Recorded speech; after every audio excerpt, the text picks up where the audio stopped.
Religion and religious are two of the many words that we will always have difficulty with. They're slippery. They're really hard to define. We all think we know what religion is until we try to think it through. Is it mostly about creeds and beliefs? Is it based in practices and rituals? Is it a matter of membership? I don't know. And religious? So many Americans identify themselves now as spiritual, but not religious. What do they think either word means, and how do they differ? This is probably easier to take on. In this case of spiritual but not religious, religious probably is shorthand for churchgoing, if anything. And in this context, I assume spiritual means they want us to know they believe something and that they are good and grounded people, but they want little to do or nothing to do with church as they know it. The academics who study religion, theologians, no one can really tell you what religion is, although we know many things that are religious and that we can even argue about where the word comes from. The smartest among those on a Latin root word, religare, meaning to bind together. And if this is true, then religion was named after the connectedness among people that it produces rather than its other attributes. Not gods or belief in them, not specific rituals or practices. All of these things might contribute to how religions bring people together and build these ties that bind them, but they were never primary factors in the naming of it. See, I find all this quite interesting and pretty suggestive. As you might guess, I consider myself a religious person. That's why I chose this vocation. But I'm not religious in the traditionally held sense in our culture. I frequently describe myself as atheistic, although atheist is a term I prefer to step around. I use it for clarity, although in truth it says very little. Claiming atheism states that I don't accept the presence of sentient and personal gods, and that no superhuman intelligence is involved with events on Earth or the cosmos, and that no such entity engages in the affairs of humans. At least, that's how I see it. But these are statements of denial, with little or no constructive value. Instead, my humanism, which I often call religious humanism, helps me to frame meaning and construct a sense of understanding and purpose in my life, and by extension, for all of our lives. I look to build my religion, not to destroy other religions. I appreciate that others can come to different conclusions, or come to similar conclusions by different names. I don't reject the possibility that various forces and energies may engage in our lives. I just usually don't call them God.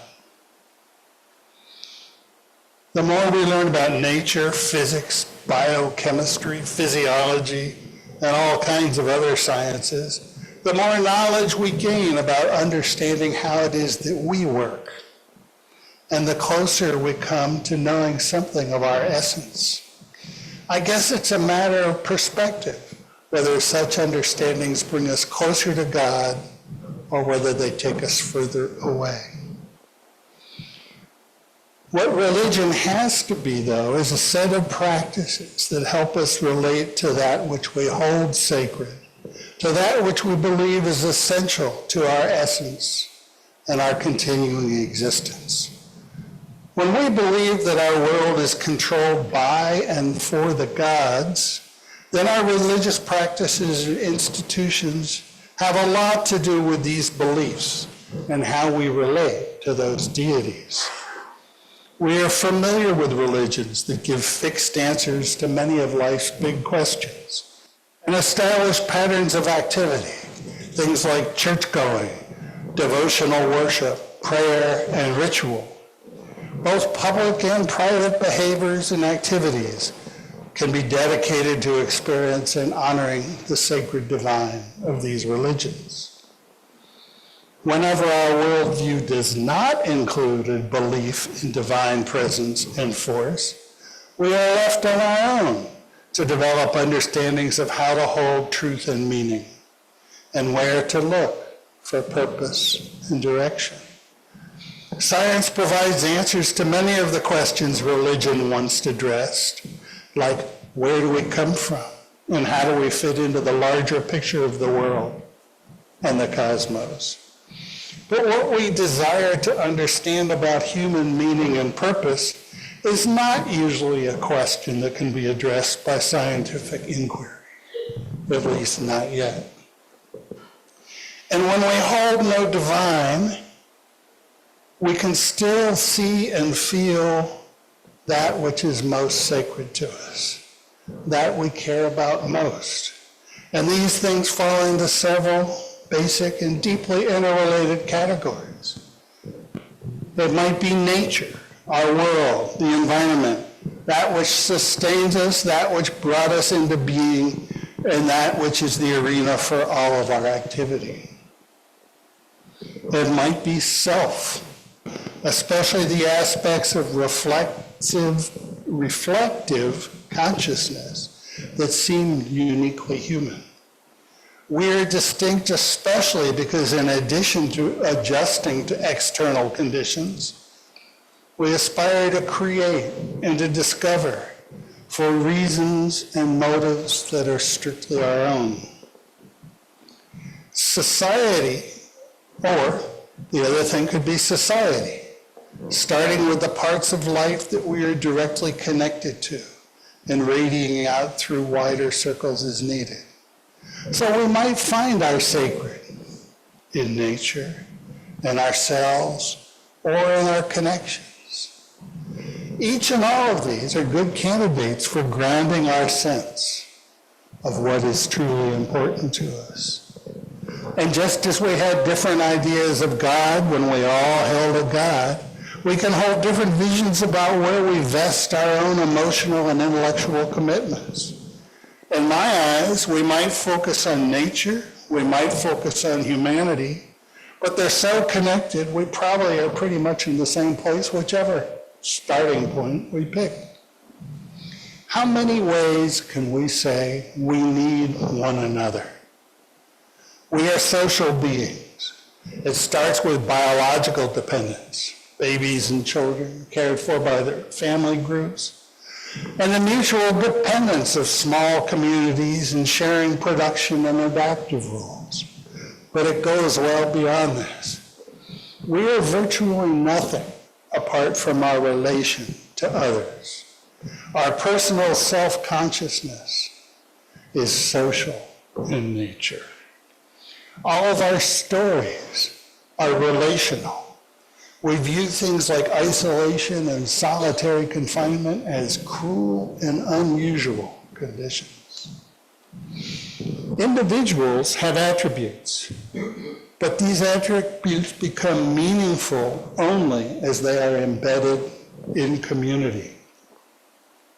When we describe our commitment to honor the inherent worth and dignity of each person, we're necessarily describing an idea that can only be understood in interaction with others. So the ties that bind us one to another seems like a pretty good place to start looking for a new way of conceiving religion. I think it's more than it's coincidence that this phrase is etymologically, its source of the word is, the source of the word religion is the ties that bind. Because even when it hid behind belief, Religion has always been more about how we understand and manage our lives. And this has always been something we do in community. 5 years ago, almost exactly, I was ordained into the UU ministry. The ordination was a ceremony, the one where I became officially Reverend Al. I organized the service, but I scripted none of it. My guest celebrants each brought their own perspective and crafted their own words. Nan Hobart delivered the charge to the minister for me. My only opportunity to voice my thought was in the final benediction that ended the service. So I wanted words that really spoke to my own faith and commitment to ministry and to Unitarian Universalism. I started with a few questions. What moves in our hearts and spirits that encourages us to seek wholeness? How is it that groups of us, each yearning to be me, somehow cohere and grow into we? What binds us one to another in ways that truth and goodness emerge as our guide? What prompts us to compassion, to feeling deeply in ways that compel us to seek justice and peace in our world? And then I continued by saying, I have ideas, of course, but no answers. Instead, I have the questions, always the questions. I have faith that we can learn, and we will learn, by holding up the uncertainty and living these questions. Live the questions now, said Rilke, and live your way into the answer. There's more to the benediction. I'll get back to that, but I will pause here. As I said then, I do have ideas, and I know we all have ideas. And if it were earlier, I would ask you all to break up briefly into small groups of 2 or 3 and discuss a couple of them. And there are no right answers. I'm not going to have you do it because we're running a little late, but I will just sort of pass these 2 questions out around the room if you can sort of handle on. They're not quite enough to get to everybody, but we can pretty much get it around. And I was just going to have you discuss in little groups, play on your own, do something other than listen to me. Why do each of us, yearning to realize ourselves as individuals, gravitate towards others and form into groups? Or are most of us drawn towards our better natures, at least most of the time? Do we tend to be inherently good?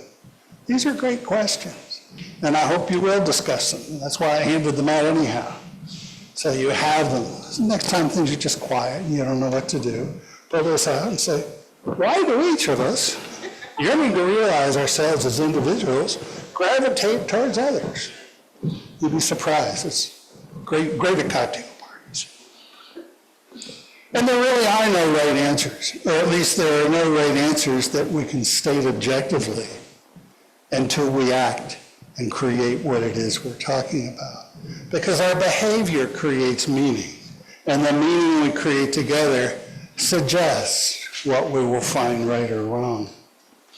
E.O. Wilson, the prominent biologist, describes strong cross pressures in the path of human evolution. He first opines that natural selection occurs at both the individual and the group level. Now, we know all about the individual level because that has to do with genetic perseverance, this natural selection and all of that. The group effects on evolution are a new and fairly controversial idea among geneticists, but really he's claiming that things we create as groups create an environment that also encourage whether our progeny survive or not. At the individual level, genetic survival is a competitive process.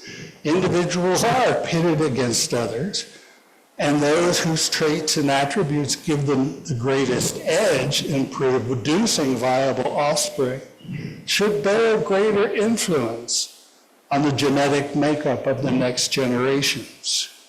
This is what we usually think about as survival of the fittest. In contrast, cooperation is necessary for social groups to thrive and survive. Groups being anything from family to a clan, tribe, nation, or our whole species. A collectivity requires shared understanding and mutual deference in order to function viably as a group.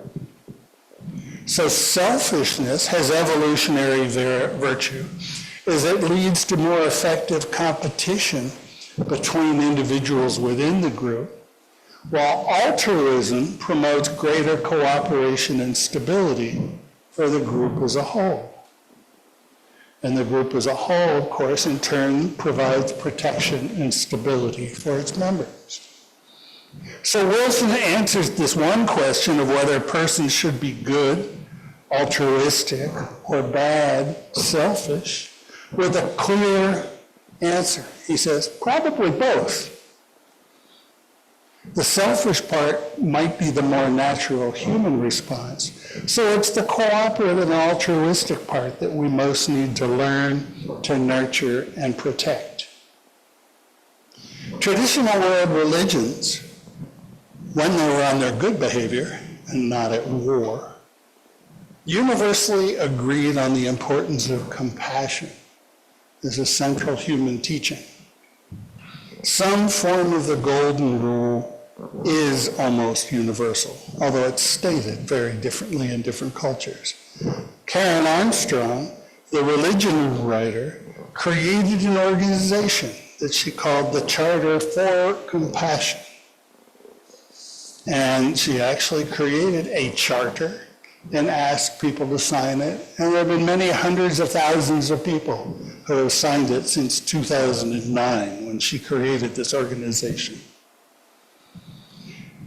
The principle of compassion lies at the heart of all religious, ethical, and spiritual traditions, calling us always to treat others as we wish to be treated ourselves. Compassion impels us to work tirelessly to alleviate the suffering of our fellow creatures, to dethrone ourselves from the center of our world and put another there, and to honor the inviolable sanctity of every single human being, treating everybody without exception with absolute justice, equity, and respect. That sounds pretty good to we Unitarian Universalists. And she ends, I'm skipping paragraphs, this is just the brief statement of the charter. The final paragraph says, we urgently need to make compassion a clear, luminous, and dynamic force in our polarized world. Rooted in a principled determination to transcend selfishness, compassion can break down political, dogmatic, ideological, and religious boundaries. Born of our deep interdependence, compassion is essential to human relationships and to a fulfilled humanity. It is the path to enlightenment and indispensable to the creation of a just economy and a peaceful global community. Well, that's parts of the Charter for Compassion. You can find it online. You can sign it if you wish. We know too well that we are experiencing difficult times in the public sectors of our nation and our world. Our national mood is one of incivility and civic temper tantrums. And parts of the larger world suffer as many people experience the painful transition into a global economy and a shared moral order. War and aggression are far too prominent and deeply unsettling. But even with all the nasty news, I believe the arc continues to bend towards justice, peace, and equality, just at a painfully slow and quite irregular pace. If we manage to reclaim our planet before we are too damaged, I'm optimistic about the future. And I don't know if it's church or religion that people need, but I strongly believe that people need forums and venues for sharing and growing and grappling with issues of meaning and purpose, because this is how they develop true compassion. All people need support, stimulation, and nurturing, and need them desperately in order to remain healthy and happy. If other formats besides church can meet these needs, then I am their greatest supporter. But for the moment, I'm casting my lot here in our UU church. And now for the ending of the benediction I wrote 5 years ago. When we try, when we reach toward the edges of what's safe and comfortable, we can seek those fleeting moments where hope intersects with possibility, where dreams maybe do become real. We must believe that we can build that place where we bind up the broken and work towards a time when our spirits become whole. For what binds us one to another is the essence of what it is to be human. For what binds us one to another is where we find meaning and value. For what binds us one to another is caring and love. And we can and do that here. So be it.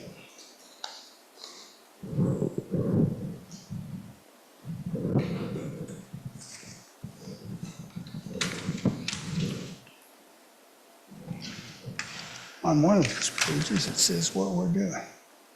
Him, lean on me,